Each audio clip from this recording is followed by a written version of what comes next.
This separate view of women, the feminine mystique, we had to get rid of that. We had to break through that. We had to say, women are people, no more, no less. In order then to consciously fight for and realize that we were entitled to the same opportunities to participate in society, the same opportunities to control our own destiny, the same right to participate in society and to control our own destiny as men had. And when you think about it, the women's movement, modern women's movement in America, is supposed to have begun with my book, The Feminine Mystique, in 1963. And we're, 37 years later, and we really have transformed society. They weren't asking in 1963, what do you want to be, little girl, when you grow up?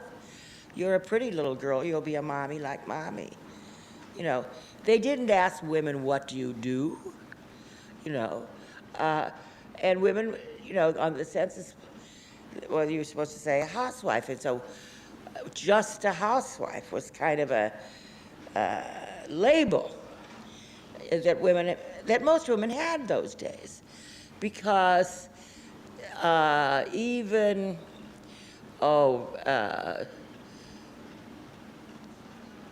30, 40 years ago, only a third of American women worked outside the home. Not all the women went home again after World War II, but a lot did. And two generations that didn't have babies in Depression and war,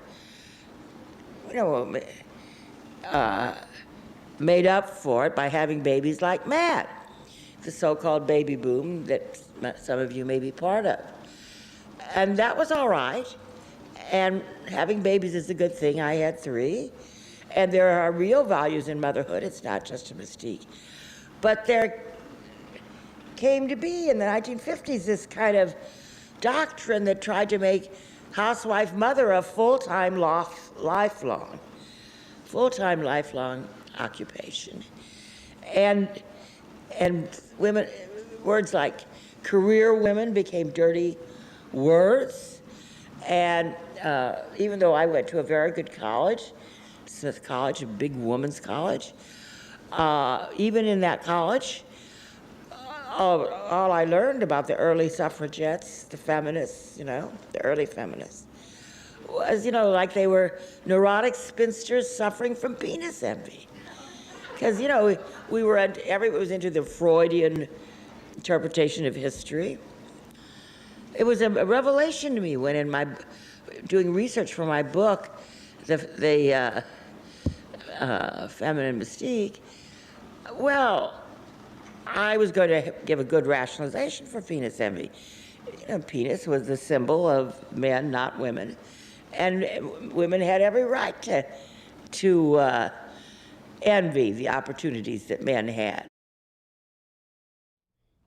The reflections of Betty Friedan, and live on C-SPAN 3's American History TV and here on C-SPAN Television, our focus on 1968, America in Turmoil. And joining us from New York is Debora Spar. She is the former president of Barnard College and the author of the book Wonder Women, Sex, Power, and the Quest for Perfection. And here in Washington, Mona Charen, who is a senior fellow at the Ethics and Public Policy Center, syndicated columnist, and also a veteran of the Reagan White House. Her new book, Sex Matters: How Modern Feminism Lost Touch with Science, Love, and Common Sense. To both of you, thanks very much for being with us. Pleasure. Debora Spar, let me begin with you. First, what was the first feminist movement, and why was there a second wave in the 1960s? Well, the waves of feminism are not sort of a natural phenomenon that you can completely define, but generally people would think about the first wave as being what was then called the suffragette movement. And it was really the movement primarily in the US and the UK to get women the right to vote. And that occurred really in the early 20th century, was largely successful, but wasn't fully successful. So you get what's now called second wave feminism, really, as you said earlier, coming right around the time of the publication of Betty Friedan's book in 1963 and cresting, if you will, in 1968. And that was a movement for all of the things that the vote alone had not granted to women. So pay equality, the ability to get into Ivy League educational institutions, the right for women to play sports, all of the things that really society had not yet granted to women at the time that they granted them the right to vote. Mona Charen, let's talk about the arc of this time period, because the famous Rosie the Riveter, as women went back to the workforce in 1940s during the height of World War II. What happened after World War II from the mid-1940s until the mid-1960s? I discuss in my book, Sex Matters, the mythology that's come down to us about Rosie the Riveter. The narrative that we usually get is that it was great during World War II. Women got all of these jobs that men were not performing because men were at the front. And Rosie the Riveter is the iconic image of a woman, in an industrial job. The truth is a little more complicated. The fact is, women were actually propagandized and encouraged to take these jobs because there was a shortage, a labor shortage because of the war. They made it seem a patriotic duty. There was a huge amount of government-sponsored advertising aimed at women to get them to take these jobs. And the jobs, sometimes women enjoyed them, but more often they were really dirty and dangerous jobs. And women did them, again, because it was wartime and we were completely mobilized, and so they did those jobs. After the war, there was a period of grateful domesticity that followed. The economy was booming. People who had not been able to get married or have families during the Great Depression and then during World War II there was this pent-up demand for normalcy, if you will, in Harding's phrase. And so after the war, there was a tremendous rush to the suburbs and to people having large families and retreating a little bit. Women retreated somewhat from the jobs that they had taken during the Second World War. Is that how women were idealized in the 1950s? So the 1950s, it's interesting. Again, I think there's a disconnect between the popular image of what the 1950s were and the realities on the ground. We have this idea that women in the 1950s were little Stepford wives, that they were discouraged from work, from achieving their own individual dreams, and so forth. But if you look at the data, it's actually interesting. Women did begin in large numbers going to work. What you saw is this U-shaped pattern of women's working. By the way, and they streamed into universities, not in the same numbers as men, but that was because of the GI Bill. But women started a pattern of working while they were single, continuing to work while they were early marrieds, cutting back to part-time or no work while their kids were young, and then resuming work after their kids were in school. And this is not the image that has come down to us about the 1950s. We've been told that it was a prison and that women were just baby makers and homemakers and so forth. But that isn't, I don't think that's actually an accurate picture of the way things were even then. Debora Spar, let's talk about some of the key players in this time period. Let's begin with Betty Friedan. Who was she? Yeah, let me, if I could just go back 1 second, just building on what Mona just said. I think she's exactly right about what the data show, but it's also interesting what the culture celebrated during the 1950s. So even though, as she mentions, women were working in larger numbers than had been so in the past, if you look at advertisements, if you look at television shows, what was honored and celebrated was the happy homemaker. And that's a large part of what Betty Friedan arose to respond to. So Betty Friedan was a very bright, very well-educated woman. She began her own career mostly as a reporter and sort of got shunted, as many bright women in that field did at that time, into reporting on women's issues and and the making of pot roasts and the knitting of sweaters and those sorts of things. And as she tells it in her big book and in other forms, she started to get the sense that something was wrong. And she went back to her college classmates and she started interviewing them. She started interviewing other women in this sort of supposedly idyllic suburb where she was living. And she began to focus on what she called the problem that has no name. And that was the malaise, the discontent, the depression she found in many women who, on the surface, would have appeared to have these perfect lives, the same life that the culture and magazines and television shows were raving about. And the major caveat here that subsequent feminist critics and others have pointed to is the women she was talking about and writing about and worrying about were almost overwhelmingly white, upper middle class women. They were the women of the Leave It to Beaver era, if you will. But what her work was focused on, and it's a very profound, deep analysis, was looking at how deeply disappointed these women were because they weren't being fulfilled by these lives that they thought were supposed to bring them such great satisfaction.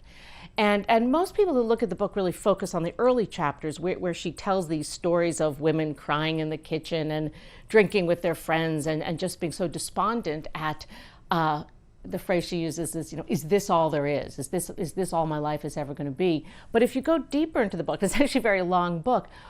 It's a quite Marxist-inspired argument because what she's also writing in part is that American corporations, particularly in the television era, have paired up with American advertising giants to create this wave of products that women have to be interested in and buy. So women are being peddled dishwashing detergents and floor waxes and kitchen equipment and all of these things that in fact are keeping them fully employed, keeping their homes neat and clean and tidy and living up to some standard. And so part of her argument is that the energy that women could have been spending building careers, building lives of importance are instead being spent keeping their kitchens clean, which she is pretty quick to tell you is not, in fact, what anyone's life should be devoted to. Our continuing series looking back 50 years, 1968, America in turmoil, and we're focusing on the women's movement. We'll get to your phone calls in just a moment. Let's talk about some other key players during this time period. Mona Charen, Phyllis Schlafly. Who was she? Phyllis Schlafly was a Midwestern lawyer, mother, and activist, political activist, conservative Republican, who took it upon herself to form an organization to fight passage of the Equal Rights Amendment. She felt that far from being a good thing for women, the amendment would actually require it would be enshrined in the Constitution, and it would require certain kinds of changes to things like the Social Security Act, the draft, the military draft, and other things that would actually not benefit women. Women would have to be drafted just like men. Widows would not be entitled, arguably, to the pensions, to the benefits that their deceased husbands they're currently eligible for, and so she started a grassroots movement, and America has a long history of successful grassroots efforts. You can think of Prohibition, which began in similar, kitchen tables and garages. So anyway, she formed this organization, Stop ERA, and ultimately was successful. It had come to within something like 3 states that needed to ratify. Hadn't achieved it in the 7-year time frame. Congress extended the time frame even more, but together with her Confederates, she was able to defeat it. And it still is not part of the Constitution today. Debora Spar, I want to put some numbers on the screen and get your reaction as we look at the makeup of the House and the Senate, because if you travel to the U.S. Capitol, you will see a statue for Jeanette Rankin, Republican of Montana, the first woman to serve in the U.S. House of Representatives. In 1968, for the purposes of our discussion, there was one woman in the U.S. Senate, if we can put it on the screen, and 11 in the House of Representatives. And in the today, there are 23 women in the U.S. Senate and 83 in the House of Representatives. Can you talk about those numbers?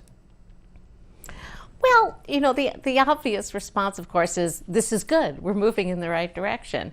But I think if you put these 50 years in context, we really haven't come so far at all. I won't do the math right on the spot, but we're still looking at situations where women at best are 20 to 25% of positions of power, be it in Congress or elsewhere.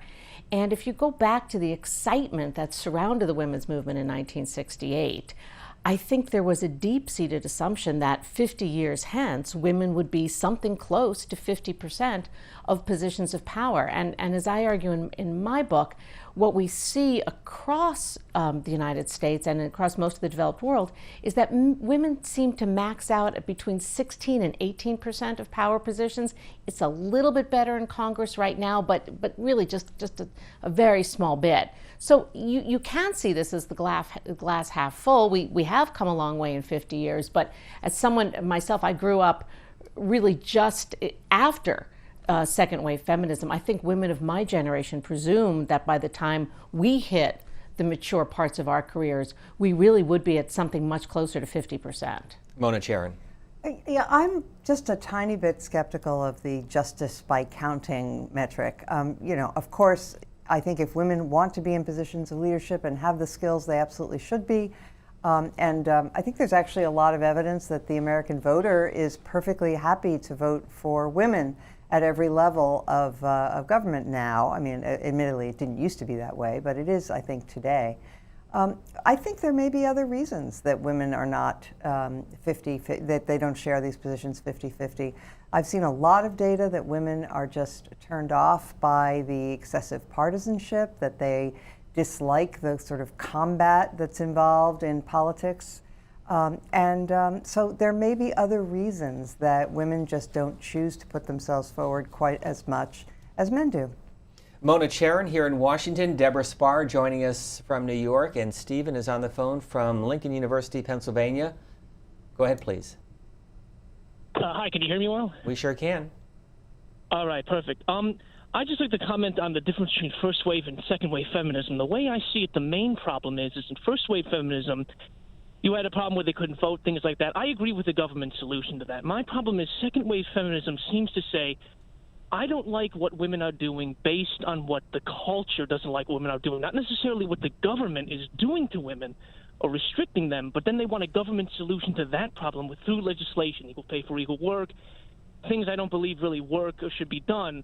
I think as long as the government's treating men and women equally, jail time, things like that, how they're viewed in the courts, things of that nature, you can do a government legislation solution for that, which is essentially first wave feminism. What I hear from second wave feminism is, I don't like the way the culture is. I don't like that the TV portrays women. They should be in the home, blah, blah, blah.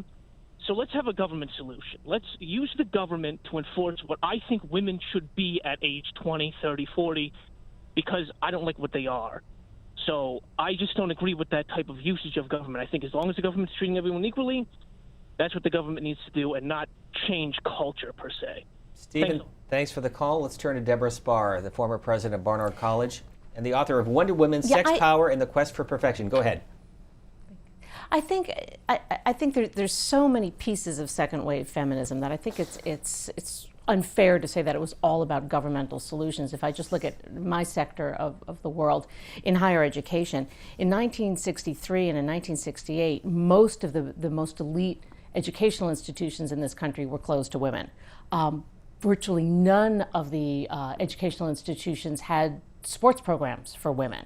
And those were things that didn't technically need governmental solutions. The universities themselves opened up and allowed women, and they started to do sports programs for women. But certainly this was nudged along by both activism and by governmental policy, something like Title IX, which I think has been hugely important in making sure that women have equal access to sports programs, which turns out to be a crucially important element of young people's development. So I agree with the caller that not everything has a governmental solution, but I think what the activists realized in the 1960s was that there had to be some pressure towards giving women greater rights. It wasn't just a question of how the culture was treating them, it was a question of how major institutions were treating them.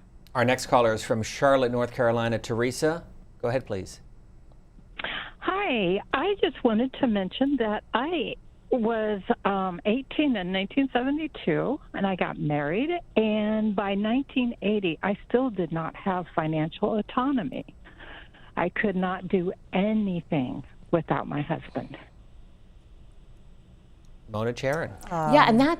Oh. Yeah. Go ahead, Mona. I am not sure what you're getting at, caller. I mean, that you could start She's your still, own. Teresa, you're still with us, right? Oh, she hung up. Oh, she could start her own business. She could go to grad school. She could have a family. She could do many things. But you know, one of the things about the 1968 feminism, the second wave feminism, is that you cannot see it just as a part of the women's movement that began with the suffragettes and proceeded on through different waves. You have to see it as a part of its era and its time. And it grew out of a moment in American history when the new left was rising, when there was tremendous turmoil in our society in general about racial issues and about the rights of homosexuals and about the stature of the country and, of course, riven over the Vietnam War. And what that entire environment encouraged and midwifed, if you will, was radicalism on many levels. And the feminist movement of the second wave feminists, not Betty Friedan so much, but the ones who came immediately after her, really did embrace this very radical vision of societal reform. To go back to what the previous caller was asking about culture, they were not just saying, look, we want equal pay for equal work and we want, to have sports programs in colleges. They were attacking the entire society, what they called the patriarchy, marriage, family life, the sexual norms that had prevailed for hundreds of years. Everything was going to be almost French Revolution style. Everything was going to be thrown out, and we were going to start over. And so, but hang on. They weren't all. I mean, there were lots and lots of people in this movement. Some of them were clearly on the radical side. But going back to Betty Friedan, Bella Abzug, even Gloria Steinem to some extent, they weren't nearly going that far. And to go back to our caller who's left us, I think she's in fact quite right that if you were a married woman in 1969, you couldn't sign for a home mortgage. You couldn't sign for a credit card without your husband's permission. So there were some very tactical issues that women faced at that time that had nothing to do with the more radical piece of what became the feminist agenda. Yeah, I think you and I might disagree about how radical they were. I mean, if you look at the writings, there were feminist blockbusters in 1970, Sexual Politics, The Dialectic of Sex, Germaine Greer's The Female Eunuch. These books were big sellers. They were celebrated on the front page of Time magazine. They were very much part of the culture, and they were extremely radical in their solutions. They were doctrinaire Marxists, except for a few little quibbles, and they were absolutely endorsing the abolition of the nuclear family, which they felt was the cradle of all problems of women. Some of those books were, but there were again, if you go back to Betty Friedan, Bella Abzug, even Robin Morgan, that was a much less radical view. And like any movement, there's a million pieces in it, but I don't think you want to condemn the whole movement by looking at just specific pieces of it. It was a long movement and a complex movement, and still is. That's true. It's complex, and you're right. There are many different feminists, many different schools, sometimes too many. Yeah. But I do think that I recently reread Betty Friedan's The Feminine Mystique, and I found the book to be deeply flawed, and though she was not quite on the anti-family bandwagon, she did have some unbelievably silly and even destructive comments in that book, such as describing a suburban home life as a comfortable concentration camp. But I suspect if if either of us is lucky that our books are read 50 years from now, people would find some squibbles as well. Just want to point out that women earned the right to vote in 1920, and then in 1923, the first Equal Rights Amendment was introduced in the House of Representatives. It passed in the House by a vote of 354 to 24 in 1971.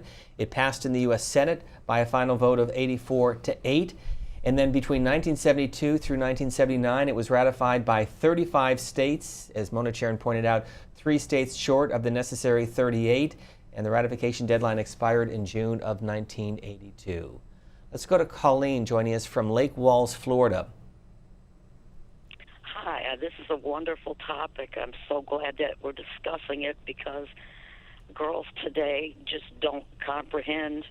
Back in the 1960s, the laws on divorce it was very difficult to get a divorce, and a divorce, there was a lot of shame involved. You couldn't go and get your own house, or you couldn't carry on with your family, with the mother and children, couldn't separate themselves from the husband.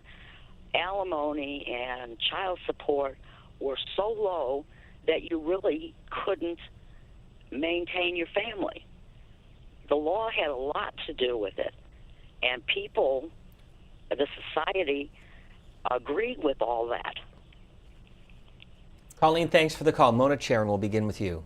I actually have a different view of the divorce laws and alimony. I actually think that the movement toward no-fault divorce was not an advantage for women.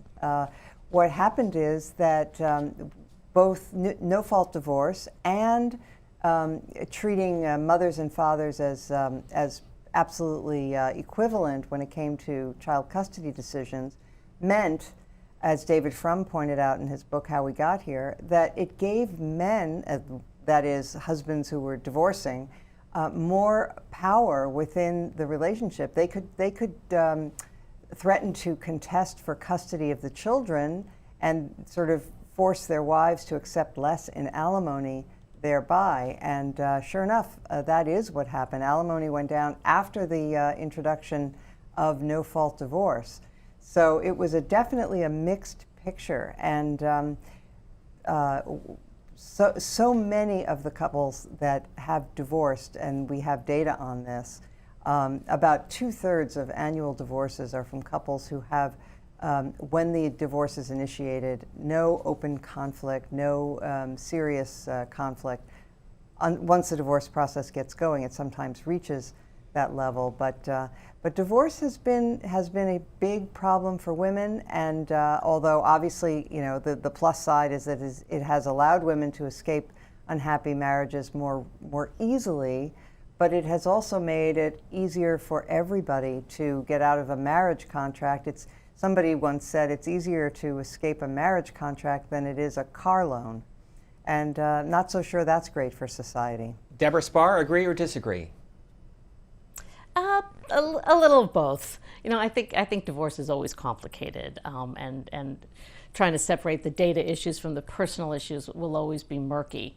But I do think, as Mona just said, the evolution of the law of the past 50 years has made divorce easier.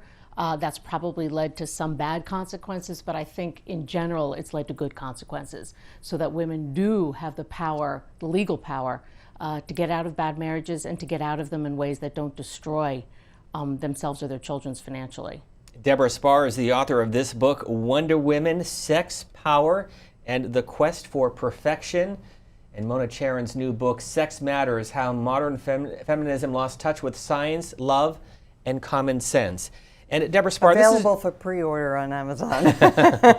Coming out in June. Debora Spar, I want to get your reaction to this tweet from a regular viewer, Jim, saying, can your guest speculate on why the ERA amendment was not successfully ratified? You know, it's a good question, and I don't have a great answer for it. I think part of the reason was it took a really long time, as these things do. I mean, getting any kind of amendment is a torturous political process. I think as time moved on, I mean, we've heard it both from Mona and from others, this was not something that was universally admired or desired. I think time went on, interest flagged. There were some parts of the country that fundamentally didn't want this amendment. And to go back to one of our earlier callers, and I would tweak his views a little bit, the amendment, even if it had passed quickly and easily, was not going to be a magic bullet for women's ills or for societal ills. And so I think even some of the people who had pushed that agenda over the years were able to sort of take their activism and take their objectives and try to work through them on other channels. So I think it's a very complicated political moment, but I think in the end there just wasn't enough unified support to combat a lot of very diffuse opposition. During the 1960s, of course, also the civil rights movement was front and center. In 1964, legislation passed by the House and Senate, signed by President Lyndon Johnson. I want to hear from Congresswoman Martha Griffiths.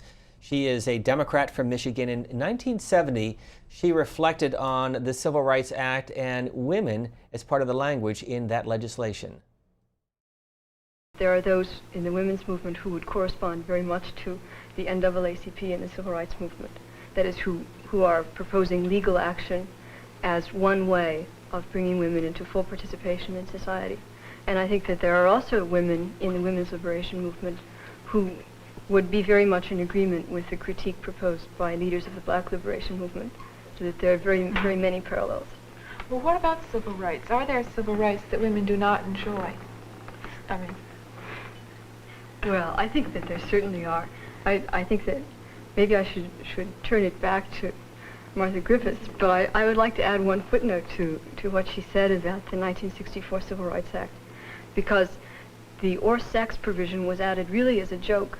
It was put in by a Southern congressman. Please don't say that. To keep it from being passed. That. It was not added as a joke. The man who originally offered it thought that he was really going to hurt the bill, but I made the argument. And I wasn't joking. I understood exactly what it would do. It was accepted not as a joke, but because the people who sat there agreed with my argument, that you would have given black women rights that white women never had. Now, I didn't make the further statement, which I think was quite true, that no one who brought that bill to the floor had ever considered giving any woman any rights. And the truth is that black and white women got those rights together. But no one who voted that day voted as a joke. I'm sure that they didn't vote as a joke, but there was a great deal of levity in the debate that went on, and a great deal of guffawing. The levity stopped when I started speaking. Well, I'm pleased to hear that. I think I read the Senate debate. It really didn't work out that way at all. But this has been one of the things that it's a myth that has been put out through this whole country, that it was a joke. And every woman who says it again and again really aids the Supreme Court in making very erroneous decisions. Could you just document a little bit just what the civil rights status of women was before and after? Well, of course, women don't really have any rights. The 14th Amendment has never been applied to give women equal rights, equal protection under the law. She doesn't have any rights. Only the right to vote and the right to hold public office. Those are the only two rights that the Constitution of the United States guarantees her. A panel discussion on women, law, and politics that took place back in 1970 at the University of Michigan. And this is a photograph from the East Room of the White House in 1964. President Lyndon Baines Johnson signing the Civil Rights Act. And you can see it is primarily a room full of men. Mona Charen. Right. So I was going to make 2 points. First, the women were included in the Civil Rights Act. So sex was added to the Civil Rights Act so that all of the rights guaranteed under that act, it was very clear, applied to women as well. But this comment that you hear so often, that women did not have any rights, Ms. Griffith said it in the tape, and you heard it a lot, and you still do, that women didn't receive the right to vote until the 1920s, and therefore they had no rights. Well, that's absolutely not true. I mean, the fact is, if a woman were accused of a crime, she had the right not to incriminate herself. She had the right to a trial by jury. She had, the right to speak, the right to practice her faith. She had all the rights that are guaranteed in the Bill of Rights to all American citizens. There was never a sense, even though there's no Equal Rights Amendment, there's never a sense that those rights were meant to apply only to men. They're universal. Debora Spar, did you want to respond? No, I think that's accurate. But clearly, there are a significant number of women in this country who feel that despite having these rights, the basic rights that are enumerated in the Constitution, women's reality is that they face different obstacles than do men.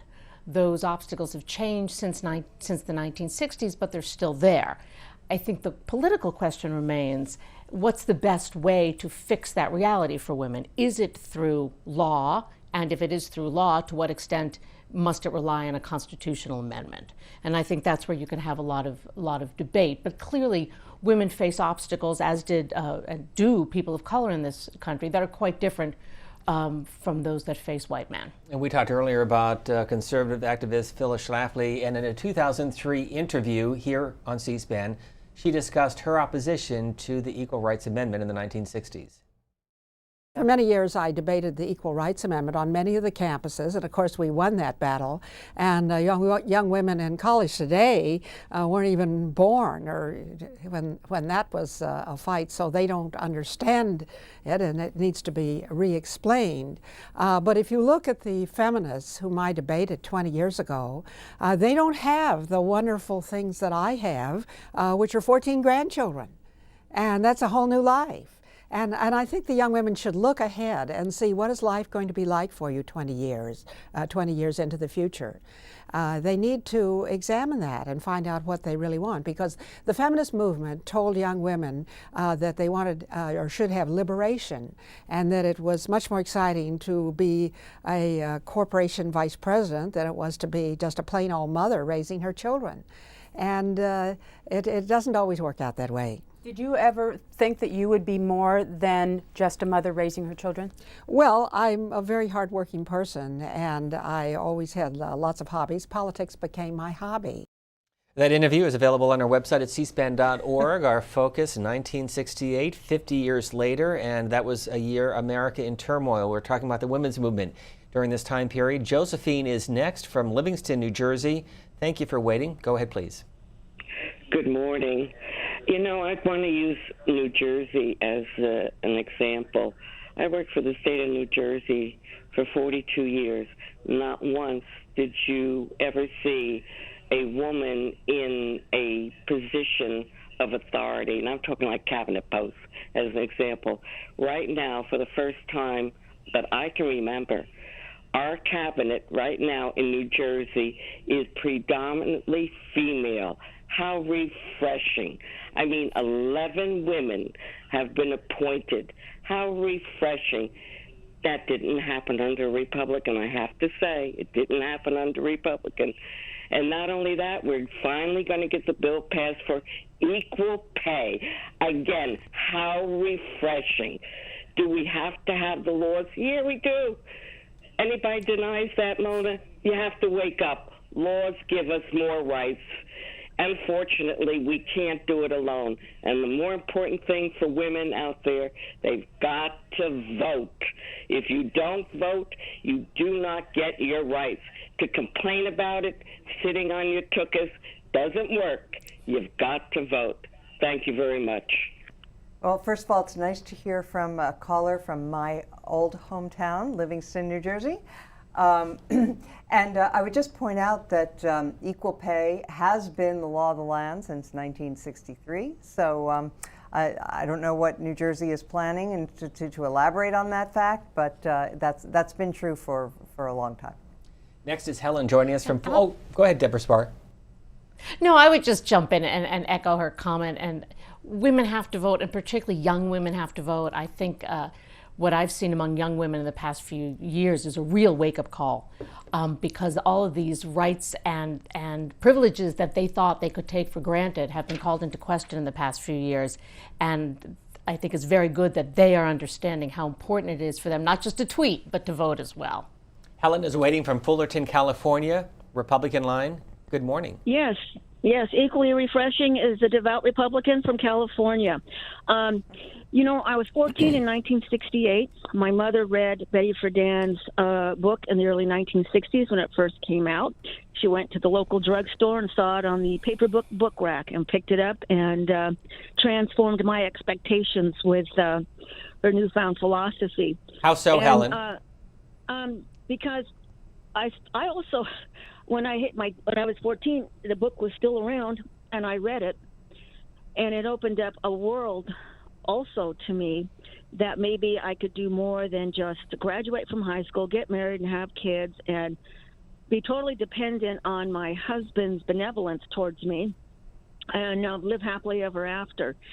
Well, not ironically, that didn't happen, and it would never have happened because economically it just would not be feasible. It was just a dream being sold, like the your guest said earlier, being sold by companies who wanted to sell their products. Because I did take a class in college on it was American Studies course called Women in American Society, and there were more women after World War II who remained in the workforce than ever before in American history. And now you had two incomes, and so companies were going after that extra income because they knew now people could afford to buy your cars and cleansers and makeup and clothes. There was more disposable income. What eventually happened, though, I think, because I read Elizabeth Warren's Two-Income Trap, and maybe these two guests might be familiar with it, is that she detailed, and she did a very good job on it, how eventually over time, as more women entered into the workforce and entered into professions and were making the same amount of money as their spouses or even more, things started changing economically for everyone in American society. And one of the main ones was the outsourcing of manufacturing to third and fourth world countries where products were much cheaper. But ironically, the money needed to buy housing, mortgages, housing costs tripled. Housing costs tripled. Helen, thank you for the call. Debora Spar, did you want to respond? I just pick up on where Helen started, because I think it's such an important anecdote. So many women have that moment that they recall their mother picking up the book at the library, at the drugstore, at a friend's house.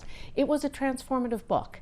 And putting all of the politics and the legal piece aside, the fact that a single book woke women up to their potential is itself radical and revolutionary.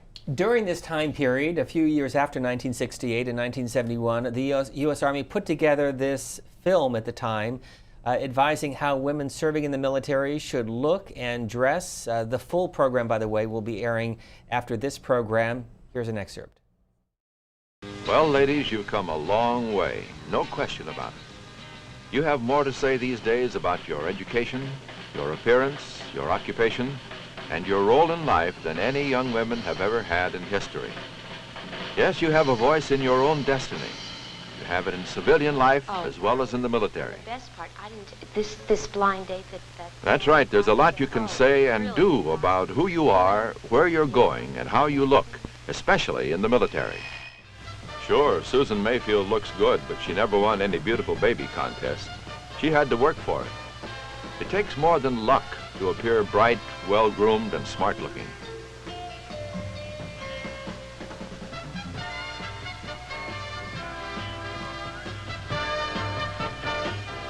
Nobody's trying to sell you a batch of easy miracles. All we're talking about is making the most of what you have. That U.S. Army film, and Mona Charen, you're laughing. Well, it's a little antique, but you know, compared with some of the messages that we send to young women today, like even teenagers as, you know, preteens, that they should begin to look sexy and wear lots of makeup and appeal to men and so on at very, very young ages. I mean, this seems downright wholesome. I mean, people should want to look, what did they say? Neat and tidy and clean and fresh, or whatever it was. But in a way, I almost have a wistful sense about that era when that was the goal. Well, go ahead, Debora Spar. I'm at a disadvantage. I'm in New York, so I could only hear the film, but it grates at me to think of what the male equivalent is. Did any of the Army films for men concentrate on their looks? They do. They do. But that's one of the things in the military. Side by side. But you have to. But in the military, even today, I mean, the men have to comb their hair a certain way. They have to shine their buckles a certain way. They have to appear a certain way. Yeah, but it's not where you start. It's a footnote to why they might want to be in the military. Whereas, for women, and you're right, it's not only this, it runs across so many pieces of our culture, but the emphasis on how women look it's different. It's simply different than it is for men. Yeah, well, I agree with that. We will go to Tallahassee, Florida next. Krista, good morning. Good morning. Thank you very much for taking my call. I want to get a little deeper here. I started hearing about women's lib first when I was in college in the early 70s, and, I was like, whatever. But I believed it, and I went out in the world, and I found out, well, it's not really happening yet, anyway, not in most places. But the thing that I think a lot of people don't understand that's really, really critical is that this is not a political issue. This is a survival issue. Up until the 80s, in Pennsylvania, there were laws on the books that said how big of a stick your husband could use to beat you and for what infractions. And if your child would come to you and disclose sexual abuse, you would be committed. You would not be listened to. Look, we're discussing many, many large social phenomena, and you can't discuss women's place in society without discussing many, many other things besides politics. And so you're right to say it's broad. It's a broad subject. But I have to say that the idea that men could beat their wives with a stick of a certain size is a myth. Christina Hoff Sommers has exploded that myth in her book, Who Stole Feminism? It has... there are certain, I give feminism credit, for example, for changing the way we treated rape in our courts, where for a long time there was no such thing as marital rape. And for a long time it was the case that women's own sexual history could be used to impeach them on the stand. And feminists pushed back against that, and good for them, the law changed about that. On the other hand, there are a lot of myths that have been peddled about domestic violence, for example, by feminists. They have made outlandish claims that, for example, the people who are most likely to abuse their wives, or to abuse women, are husbands. They're actually the least likely to commit domestic violence. The most likely are live-in boyfriends. And so, there's a tendency to mix up all of the myths with facts. The truth is that married women are the safest of all women, safer than divorced, widowed, single, and especially safer than those who are cohabiting. Debora Spar, I want to put another name on the table, Germaine Greer. She now lives in the UK, but this is from a 1971 cover story, Life magazine, also attributed as a major voice of the second wave feminist movement. She said, quote, "Women have the right to define their own values, order their own priorities, and decide their own fate." Why was she such a large figure during this time period? Well, I think she captured a lot of the zeitgeist of that moment. She's a beautiful writer. She's a very clean writer. She spoke to a lot of people. And again, it was a moment in time when people, we've heard this really from all of our callers, people wanted to address these issues. And she was a different voice than Betty Friedan. She was a different voice than Gloria Steinem. And she really just put a finger, a pinprick on I think some of the deep yearnings that women had, aside from politics, but just to have a voice, to have an identity, to have dreams of being something other than a housewife.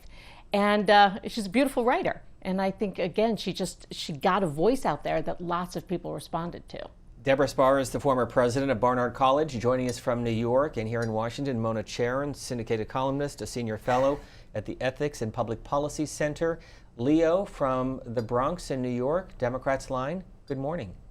Yeah, good morning. I was explaining to your screener that the issue of women's rights that I want to raise is that last year you saw an explosion of reckoning against people in the media, such as Harvey Weinstein and Charlie Rose, for being abusive towards women. Why do you think this suddenly happened, and why now, and why 50 years later? Leo, thank you. Let's turn to Debora Spar for that. The Me Too movement. Yeah, I this has been, I really believe, a watershed moment in the women's movement. I don't think this is a flash in the pan. I think it's a very important moment. And I think what happened is, these stories have been out there for years about specific men and just more in general. I really think there was a couple of incredibly devoted journalists who were very careful and very diligent, both at the New Yorker and really at the New York Times, who did their homework, dotted their I's, crossed their T's, and took what had been rumors and really put the facts around them. And they had the advantage of working with a handful of brave women who were willing to risk their careers, risk their reputations to go public with what had been quiet stories for a long time. And once the seed was out there and on the front page of the New York Times, everything just crescendoed around it. From Akron, Ohio, Cy is next. Independent line. Good morning. Our friend Connie Salamone of Majority Report in 1970 and ever since has worked to acquaint her fellow feminists and all with the responsibility to the 99% of slave animals who are female, who are kept captive for eggs and milk and then slaughtered to become 99% of fast food burgers. And just as a footnote, every single hibernating bear in Alaska, every single mother bear in Alaska has had her rights invaded this month by every Republican senator voting that her babies may be killed while they're hibernating in a wildlife sanctuary. So, Cy, let me jump and apply that to what we're talking about here, which is the women's movement of the 1960s. Well, Connie would go out in the streets of Manhattan and pass out leaflets saying, "Women, you are abused by men. Why are you abusing your fellow women animals?" And I think that the Trump administration is perhaps the worst ever. Did you want to respond in any way? I think the tenderness toward animals is admirable. I'm resistant to the idea that they have rights that are equivalent to human rights. I think we should be kind to animals and not make them suffer unduly, but I don't take that to the degree that the scholar does. Debora Spar, let me put two bookends to the 1960s, early 1970s. First of all, the FDA approves the pill in 1960, and then moving ahead to 1973, Roe v. Wade. Why are these two events important to understand during this time period? Yeah, it's incredible. We've been talking for an hour, and this is the first time this critical issue has come up. But the dual emergence of the legal pill and legal abortion are probably in some ways the most important developments that came out of the 1960s and early 1970s. And there's all kinds of arguments that one can put forward, and clearly there's huge still moral arguments around abortion. But I think when you look back across the broad swath of history, as I'm starting to do a little bit now, the single most important development for women's rights was contraception. Because it's wonderful to argue for women's rights. Laws clearly are very important, but really what gave women the ability to control their destiny was their ability to control their fertility. And the combination of contraception, which allowed women to decide when and if they wanted to become pregnant, and abortion, which gave them that last option if they became pregnant and at a time they didn't want to. That's, in my opinion, what really gave women the freedom to begin to control their destinies. Debora Spar, if you were pregnant in the 1960s in the workforce, how would your employer typically react to that? Well, it wasn't something that was supposed to happen. Women were supposed to leave the workforce before they got pregnant. They were supposed to hide their pregnancies should they occur. And my understanding, having not been there, was that the presumption was that the moment they got pregnant, they would be out of the workforce. They would go home and take care of their babies because that's what women did. And so clearly, pregnancy, that's the difference at the core between men and women. Women get pregnant and men don't.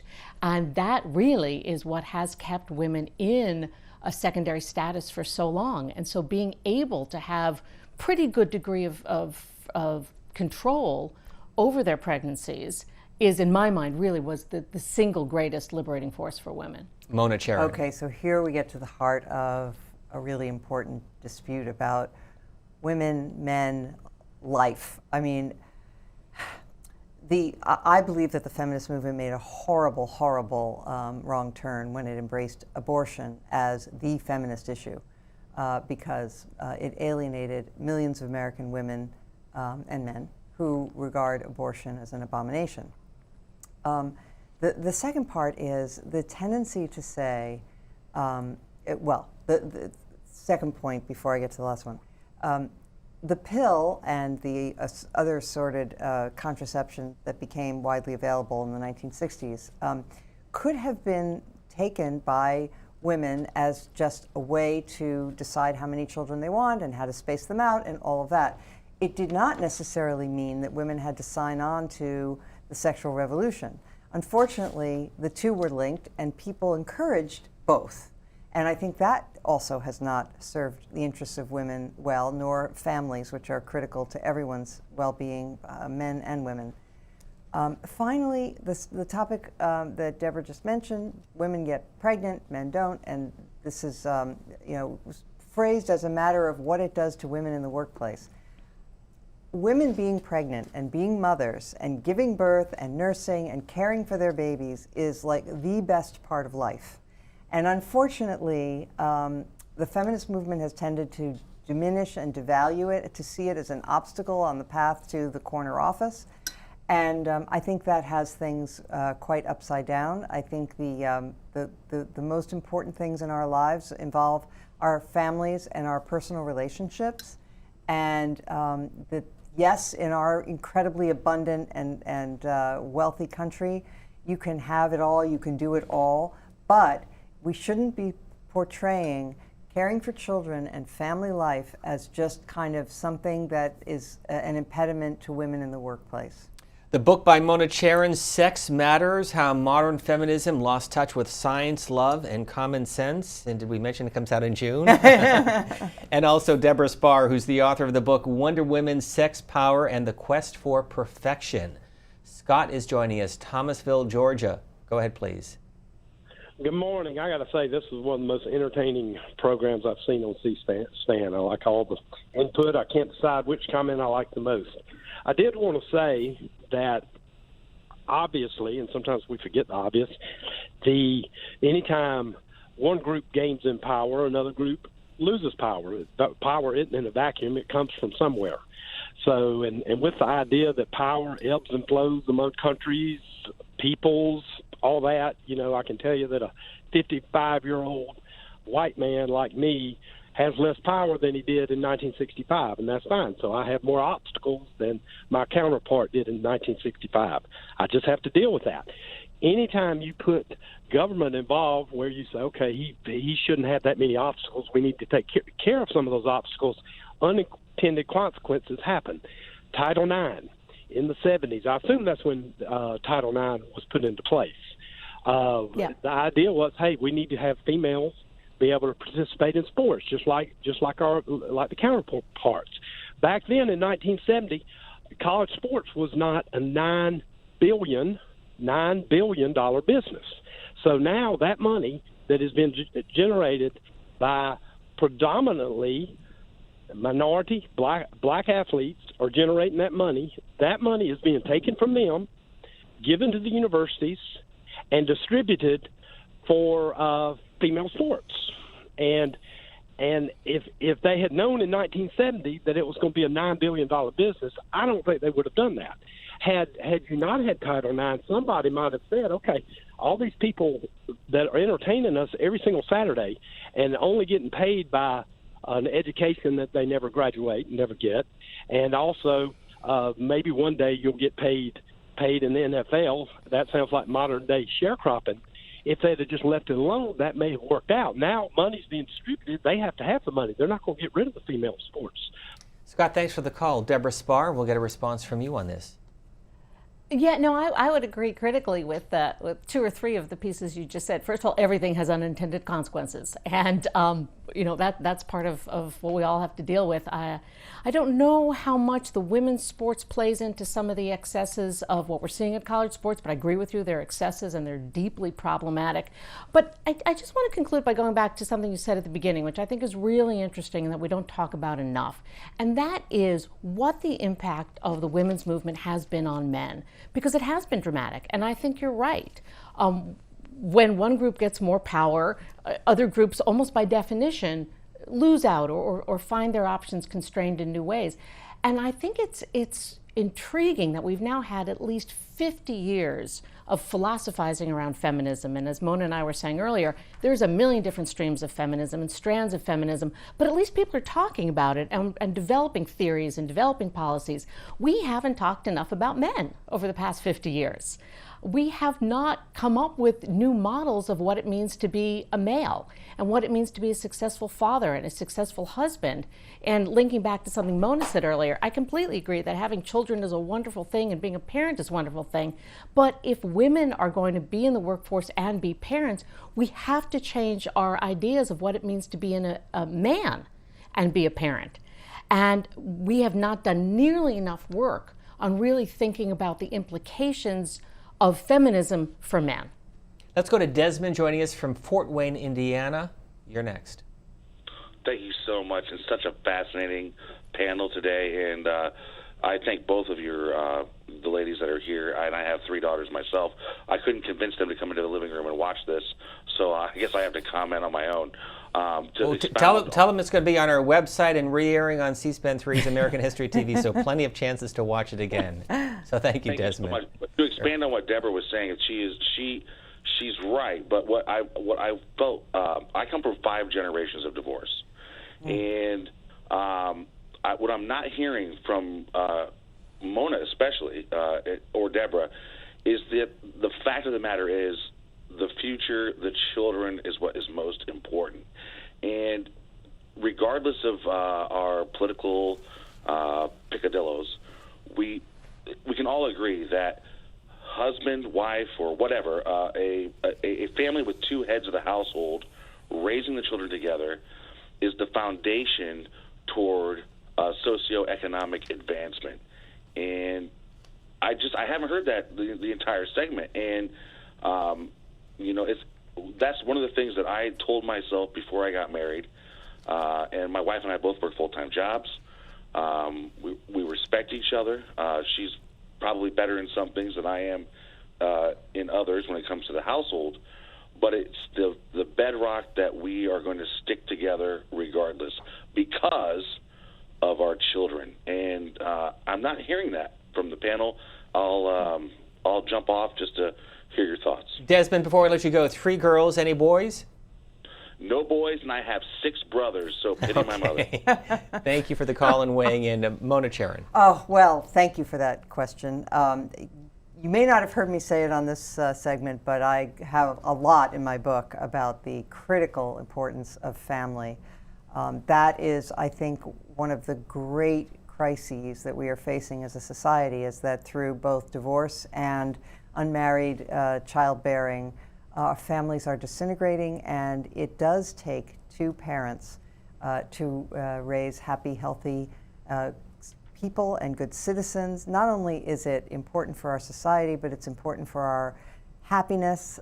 All of the social science is unequivocal that that first of all, that married people are much happier than single people, and that children raised by their married parents do way better than children raised in any other environment. And it does not rely on class or race or anything else. If you come from an intact family, your chances of succeeding in life as a child are dramatically improved if your parents as I say, are intact. Now, there have been a number of things that have been tearing families apart, and it ties into what we were just discussing before this caller, namely what the feminist movement has done to men. And unfortunately, I think I mentioned there are many good things the feminist movement has done, but one of the bad things is that it has tended to pit the sexes against one another, to portray men and women as adversaries. And for most of us, the way we live,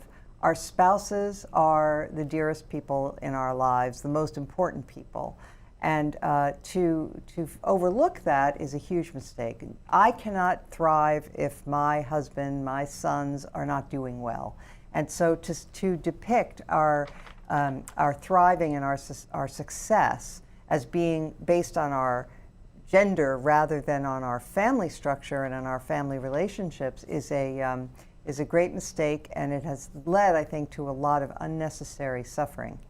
Debora Spar, I want to move on and talk again about what was happening in the 1960s, because we had the feminist movement that was in the second wave, as we talked about at the beginning of our conversation, the civil rights movement, and of course the anti-war demonstrations that were heating up in the mid and late 1960s.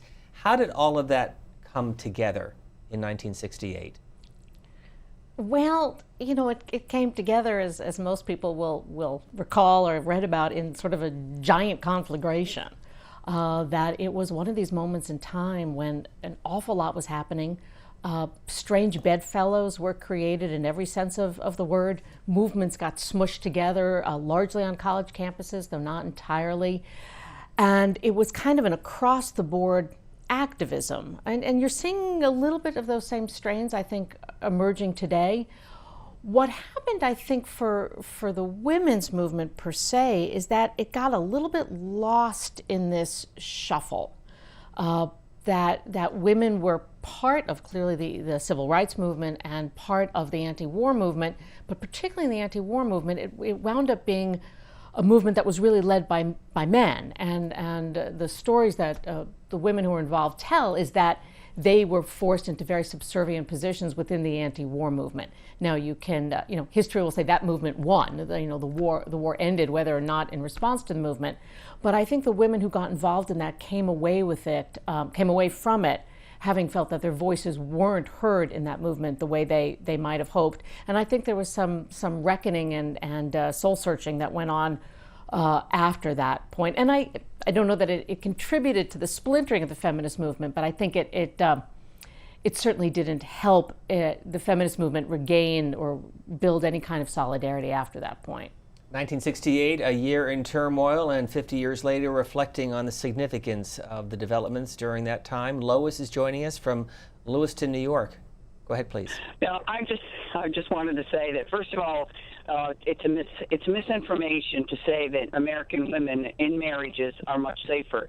That's because it is unreported when domestic violence occurs in intact families, because it affects the children, it affects the husband's employment, it affects the wife's employment. I am a retired university professor who lived through 36 years of domestic violence, and yet I went on to school during the 60s and 70s and 80s. That opened the door for me to go to school. I became first teacher, then a lawyer, and then an educational leadership professor. And I taught law for the last 14 years before I retired. I recognized that the systems of this inequality in America stretch across all institutions, and that was very much a part of how women were constrained from reporting that violence. The incidence of domestic violence reporting among intimate partners is oftentimes much greater because there isn't the family association that constrains them from doing so. So, first of all, women in marriages have the same equality to report, but it isn't enforced, and it isn't.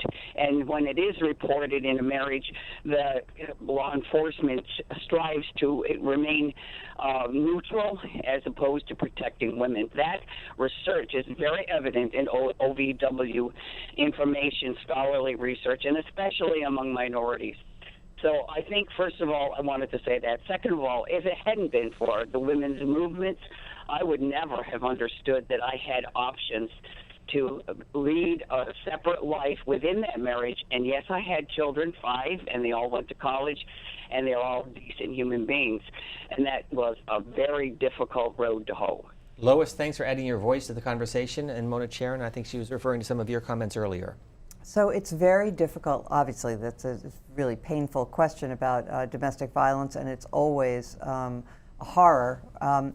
But to say that we don't, that the data are wrong because people are unlikely to report, you know, that is not that's not a good way to deal with statistics. You can't say the numbers would be higher if more people would report it. You can say we suspect that this is underreported, but then you cannot say it's X percentage, because if it's not reported, you don't know it. I'm not convinced that it'd be more likely people would be more willing to report it when they're in living together situations. But I would also say that when you look at people's self-reporting of happiness, you also see that people who are in married, committed relationships report much higher levels of happiness as well. So if there were a tremendous amount of abuse going on in those relationships, then I don't think you'd have that kind of self-reporting. There were reports in 1968 of bra burning. This took place in Atlantic City, New Jersey at the Miss America competition, and where 1969 Miss America was going to be crowned in September of 1968, and Miss Illinois Judith Ford the winner. But want to share with you just a portion of how NBC News covered this September 1968.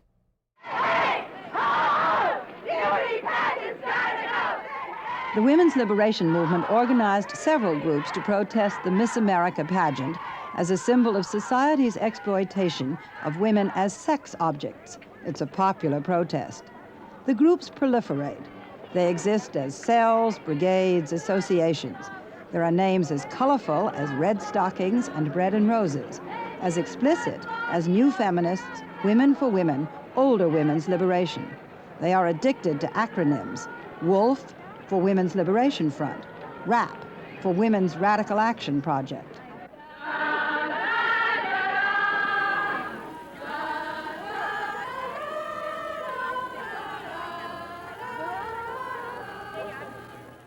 That full NBC News program airing on C-SPAN 3's Real America following this program, and you can get more information on our website at cspan.org. Debora Spar, as you heard what was happening in the late 60s, early 70s, what are your thoughts? Well, first of all, I do believe that the bra burning itself is another urban myth. There was, I think, a very clever performance, if you will, stage to protest at the Miss America, and to throw bras in a trash can is a very sort of visual sign of women's opposition to things like the Miss America pageant. It's, you know, if we think now again at this time of activism, it was a beautiful way to organize a protest. It got a lot of attention. It was very visual, and it worked. I think it really galvanized women to get out there, to focus on something that was, you know, at the end of the day, silly. It's a beauty pageant. It's not something that's deeply important for anyone, but it really captured people's attention. And on this particular subject that we were talking about earlier, the way in which women are always evaluated on their looks, whether it be in the beauty pageant contest or in terms of being recruited for the military. So it was really, I think, a highlight of activism, and we still talk about it 50 years on. Let's go to Fran in Palm Beach Gardens, Florida. Go ahead, please. Yes, my question is for Debora. How big a part do you think Helen Gurley Brown's Cosmopolitan magazine played in the women's movement? It's a very good question. I think Helen Gurley Brown was a very important figure. She was not a deep philosopher. She never claimed to be. She had a kind of feminism that later feminists would denounce, because it was really a feminism about using women's sexuality as a tool of power. But Helen Gurley Brown was brilliant, not only in terms of shaping her own career, but in realizing that her position at Cosmo gave her a platform that nobody else had. And so she wasn't trying to talk to the hoi polloi. She wasn't trying to make it on the talk shows. She was trying to talk to 17 and 18 and 19-year-old girls, and she did. And I think she really inspired, for lack of a better word, a whole generation of young women to think about careers and to think about exciting lives and to think of themselves as something other than housewives. Was she perfect? If you read some of her tips now about how to wear makeup and how to wear a man, they're deeply cringe-worthy. But she found a voice, she used it, and she really got the attention of millions and millions of young women. So she wrote this blockbuster called Sex and the Single Girl that was, a huge influence on the culture at the time. She later claimed that she was the first feminist. But when you reread Sex and the Single Girl now, not only will you cringe at things like her advice about how to catch a man, but you will cringe when she says that it's perfectly fine to have affairs with married men. And she lists the pluses.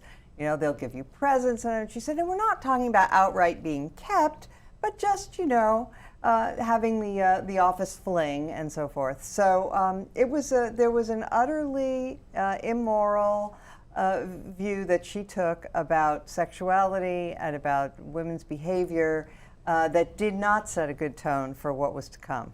Mona Charen is syndicated columnist, and Debora Spar is the former president of Barnard College, another leading figure in this time period, America's First Lady, Lady Bird Johnson. Debora Spar, what role, if any, did she play in the women's movement? I'm not sure, to be honest. I don't know, personally don't know all that much about her, which probably says something about the kind of feminism that I've read about and researched. I think any first lady is deeply constrained by what she can do, particularly at that moment in time. She didn't have a lot of degrees of freedom. She was defined by the role. But I think within the confines of that role, she pushed the boundaries. She tried to show herself as a woman who, even though she was, the sort of #1 housewife in the country, was more than a housewife. A woman who very much stayed true to the ideals of the loyal, dedicated wife and mother, but still clearly was an intelligent, smart woman with ideas of her own and a platform that she tried to use. So I think she did about as best as she could do under those particular circumstances. We will go to Toledo, Ohio next. Calvin, you're next. Yeah, I'd like to talk about when they signed the discrimination law against that black men and black women had to hire black men and black women, and then they slipped in that Jews was a minority and white women was a minority. Not sure exactly what you mean by that, except that perhaps you're thinking that there are special affirmative action programs for Jews and white women, which, well, I mean, there were informally for white women. I don't think that Jews were ever considered a minority that deserved special treatment. In fact, my father, back in the 1930s, applied to medical school but could not get in because at the time there were quotas, meaning there was a top line number of Jews who could be accepted to any medical school class, and above that they wouldn't accept you, so he had to do something else and study physics. Another leading voice, Debora Spar, during this time period, Shirley Chisholm, member of the House of Representatives from New York. Why was she so influential? Well, she too, she was a woman who was in the political realm, used her voice. I think probably separated herself from the more radical feminists. She was someone who worked inside the system. She was someone who really stood for women across the country, women of color, in addition to white women, which again was another whole part of this movement that was lost in the early days. And she was a fighter. She was someone who was fighting from the inside. And I think if you look, across this whole panoply of women who you've brought up during the past hour or so, you see how you need all the dramatis personae. You need the sort of wild ones writing for the magazines. You need the activists burning bras, and you need someone like Shirley Chisholm Shirley Chisholm, who is inside the system and who fought to get inside the system and is pushing through the muddy, murky, important work of getting laws changed. Well, let me go back to her announcement for president in 1972, Representative Shirley Chisholm, Democrat from New York. I stand before you today as a candidate for the Democratic nomination for the presidency of the United States of America.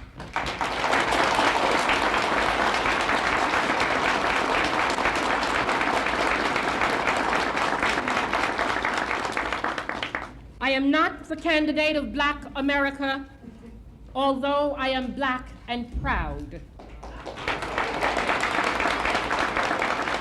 I am not the candidate of the women's movement of this country, although I am a woman and I'm equally proud of that. I am not the candidate of any political bosses or fat cats or special interests. I stand here now without endorsements from many big-name politicians or celebrities or any other kind of prop. I do not intend to offer to you the tired and glib cliches which for too long have been accepted part of our political life. I am the candidate of the people of America.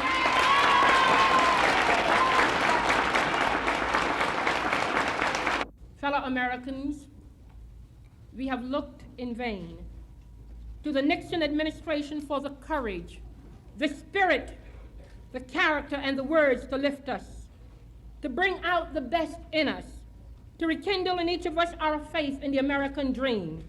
Yet all that we have received in return is just another smooth exercise in political manipulation, deceit and deception, callousness and indifference to our individual problems, and the disgusting playing of divisive politics, pitting the young against the old, labor against management, North against South, black against white.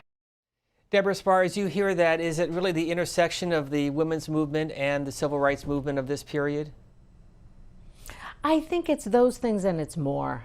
Listening to her, you can't help but be inspired. And I think in many ways she paved the way for Obama, for Hillary Clinton, for Elizabeth Warren, for Kamala Harris. She says it all. She says, I'm not the candidate of people of color. I'm not the candidate of the women's movement. I'm a qualified candidate.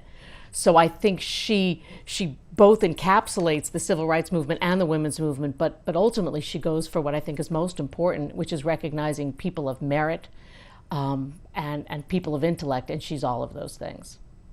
Let's go to Robert in Brooklyn, New York. Go ahead, please. Hi, good morning. I'd like to ask you, what do you think Rosa Parks refuses to go to the back of the bus, fit into the woman movements? And the second question I have, Miss Sportsman, a Hollywood actress, said what going on in Israel with the Palestinians them is extremely distressing to her. Rosa Parks. So I think I see Rosa Parks as really exclusively a figure of the civil rights movement. I think it happens to be the case that she was a very brave woman, but her point was not for women, it was for African Americans. If she had been a white woman, she would have been allowed to sit at the front of the bus without any problem. So I thought this was purely about civil rights for African Americans and not so much part of the women's movement. About Natalie Portman, really quick, let me just say she has made clear that the reason she was not accepting the award was that she does not want to seem to endorse the Prime Minister, who she doesn't support, but not that she was lending any kind of support to opponents of Israel's existence. And let me again, just as a reminder, our audience, back in 1918, a century ago, one female member of the House of Representatives. She was from Montana. In 1968, there was one in the Senate, 11 female members in the House of Representatives. Today, there are 23 in the U.S. Senate, 83 in the House of Representatives. Debora Spar, what do you think 2019 will look like? Well, 2019 could be really interesting. I don't have the numbers at my fingertips, but at least as I've heard it reported, we're having more women running for office now than ever before. I really hope, I mean, we shouldn't elect anyone simply because of their gender, but I really hope we're going to see a wave of really talented, deserving, smart, civic-minded women rushed into office. We had, as I'm sure your viewers know, we had the first baby on the floor of the Senate this past week. Tammy Duckworth brought her infant with her. I think this is a really beautiful watershed moment as well. And I think we will hopefully get women in numbers in both the House and the Senate so that we can start to see some shifts in policy. And I certainly don't mean to imply that women will or should vote as women, but there's pretty good data to suggest that women are less inclined to be partisan once they're in Congress. Not true for all, but that there's more of a willingness among women, and I think particularly right now, to work across the aisle, to work for policies that matter, and to figure out ways to get things done without getting too stuck in ideology on either side of the aisle. So I really hope that's true. We've got to get above this 20% threshold, because as long as women are stuck at 20%, they are always going to be a visible minority. They will be treated as women rather than as just representatives. And the time has come now, 50 years hence, to move beyond those thresholds. Aida, our last caller from New Britain, Connecticut. Go ahead, please. Hello, my name is Ida. I'm 92 years old, and I have never been part. I'm black, and I've never been part of the women's movement, primarily because I think they failed black women. They failed poor women, because I don't know if anybody noticed, but in all those videos you've been showing for the past half hour or so, all those people, black and white, black men and women, were all white. I looked hard to see if there was one black face there, and I didn't see one. And it's not just blackness, it's poorness. It's the fact that a woman, in order to do anything, she's not striving to be on the top of the ladder or go through a glass door or a glass top or a glass ceiling or whatever it is they call it. No, they want to live a full life. They want to do what they want to do and to be free. All women want that, and poor women and black women want it too. And the women's movement did not include them. Debora Spar will get a response. Yeah, I think you're right, and I think that's been one of the most powerful criticisms against second wave feminism, that it was white, it was wealthy, it was well educated. It started to become more diverse towards sort of the end of the 1960s into the 1970s, and that was about the time when it also started to splinter and lose power.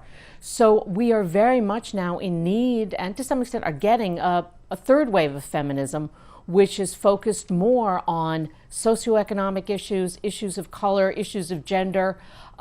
So I would say to our caller, you're only 92, so don't give up hope. There's still time. Which is a segue to my final question to both of you, and we'll begin with Mona Charen. The legacy, 50 years later, of the women's movement. Very mixed. Obviously, some good things have happened. Liberty, expanding opportunity for women has been terrific. The damage, though, to family life and to a sense of solidarity with men has been lost. We've had 50 years of basically sex wars in various forms that have, I think, led to the sum total of unhappiness in the world.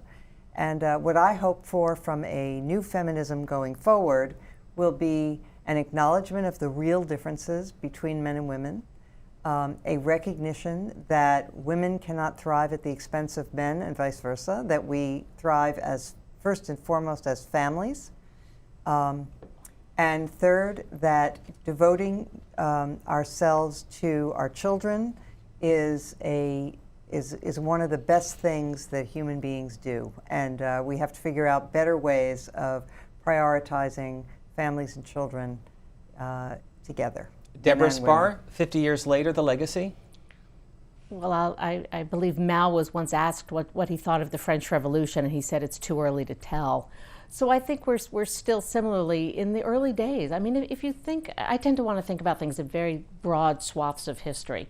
Men and women lived in very narrowly circumscribed roles for thousands and thousands and thousands of years. The women's movement tried to reshape those roles in fundamental and radical ways. It would be somewhat naive to believe that you could completely change these deeply set conventions in only 50 years. So I think we're still in the early eras of this, but I'm much more optimistic than Mona is. I think we actually have come a very long way in 50 years. Women can do things and dream of things and have a voice that my mother and certainly my grandmother's generation couldn't have dreamed of. There is a lot of work left to do. As our last caller was raising, we have to do a much better job of thinking about the lives and the struggles of poor women, black women, immigrant women, refugee women, a whole range of other women. We also have to look at the men's piece of this. We have to figure out what new roles for men look like in ways that don't put the same constraints on them that we once put on women. And I think finally we have to do what I always refer to as the math. And this actually gets back to the parenting piece of this. It takes more than one person to raise a child. The old way of social organization actually worked. The man earned the money, the woman took care of the children. It worked as a social structure. Once we start to shift the women's piece of this and give women things to do other than, or in addition to raising children, we have to shift the whole equation. We have to think of different ways of taking care of our children and taking care of our families without constraining either women or men, or without putting ill effects on the children. We haven't done that yet, but I'm optimistic we will. I think the movement's gone a long way in 50 years. I think society, despite all the bad things that are still going on, has come a long way in 50 years, and we just have to keep pushing it forward. From our studio in New York, Debora Spar, the former president of Barnard College, and she's the author of Wonder Women, Sex, Power, and the Quest for Perfection. And here in Washington, syndicated columnist Mona Charen and her new book, Sex Matters: How Modern Feminism Lost Touch with Science, Love, and Common Sense. To both of you, thank you very much for a thoughtful and interesting conversation here on C-SPAN and C-SPAN 3's American History TV. We appreciate it. Thank you.